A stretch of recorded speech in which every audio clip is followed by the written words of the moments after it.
Address లేకుండా పోయారు. ఆ మరణమునకు ప్రవక్తలను వారు బలైపోయారు.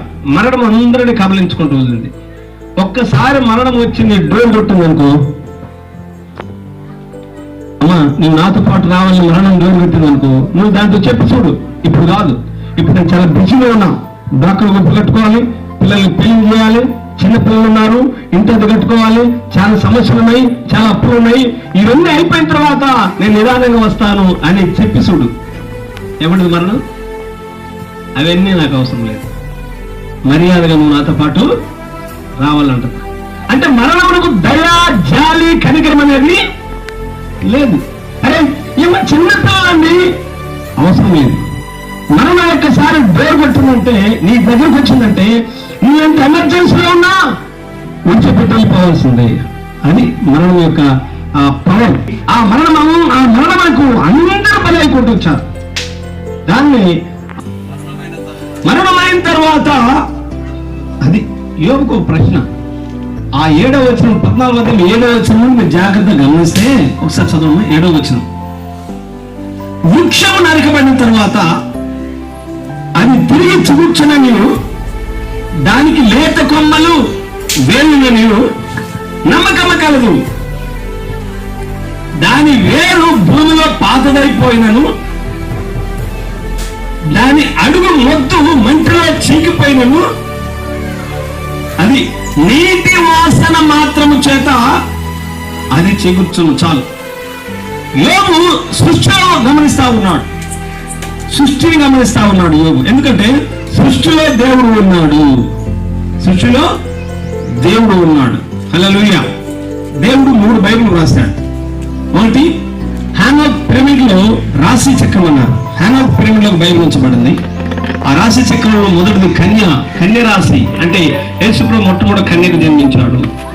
చివరి సింహరాశి, ఆయన యూదా గోత్రం సింహముగా వస్తాడు అనడానికి ఆకాశంలో దేవుడు ఒక బైబిల్ పెట్టాడు. రెండవది సృష్టిలో దేవుడు ఒక బైబిల్ పెట్టాడు. సృష్టిలో గమనించండి, ఒక కాలం వచ్చేప్పుడు చెట్ల ఆకులన్నీ రాలిపోతాయి, అది దానికి మరణం. అయితే మరొక కాలం వచ్చినప్పుడు ఆ చెట్ల ఆకులో ఉన్న, ఆ చెట్టులో ఉన్న జీవం ఏదైతే ఉందో ఆ చెట్టు వేరు లోపలికి వెళ్ళి దాక్కుంటుంది, అది దాని సమాధి. మరొక కాలం వచ్చినప్పుడు ఆ లోపల ఉన్న జీవం బయటకు వచ్చి ఆకులు, కొమ్మల, రెమ్మలు ఫలభరితంగా ఉంటాయి, అది దాని పునరుద్ధానము. హల్లెలూయా. అంటే సృష్టిలో ఏమున్నది? మరణం ఉన్నది, సమాధి ఉన్నది, చెప్పాలి, పునరుద్ధానం ఉన్నది. ఈ బైబిల్ గ్రంథం యొక్క సారాంశం అదే, మరణము, సమాధి, పునరుద్ధానము. మూడోది మన చేతిలో ఉన్న బైబిల్. హల్లెలూయా.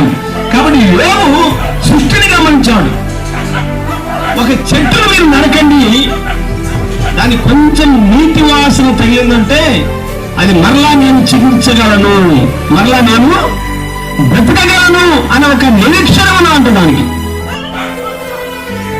అయితే నరులు భూమి మట్టి పెట్ల కింద పడి కదలలేక ఉన్నారు అని యోబు రాస్తూ ఇప్పుడు 14 వచ్చింది. మరణమైన తర్వాత ఆఫ్టర్ డెత్ వాట్ దెన్, చనిపోయిన తర్వాత మనుషుల సంగతి ఏంటి? ఒక చెట్టు నరకండి, నేను మరలా బ్రతకగలను అని ఒక నిరీక్షణ ఉన్నది. అందుకని దానిని పౌలు అన్నాడు. మొదటి తెస్సలోనికీయులకు రాసిన పత్రిక 4వ అధ్యాయం 13 వచ్చింది. మొదటి తెస్సలోనికీయులకు రాసిన పత్రిక 4వ అధ్యాయం 13 వచ్చింది. 4వ అధ్యాయం 13 వచ్చింది. సహోదరులారా, అది ఈ మాట గమనించాలి, నిరీక్షణ లేని ఇతరుల వలె మీరు దుఃఖపడకుండా నిమిత్తము. చాలు. నిరీక్షణ లేని ఇతరుల వలె, చెట్టు కూడా నిరీక్షణ ఉన్నది, నేను మళ్ళా బ్రతకగలను, నీటి వాసన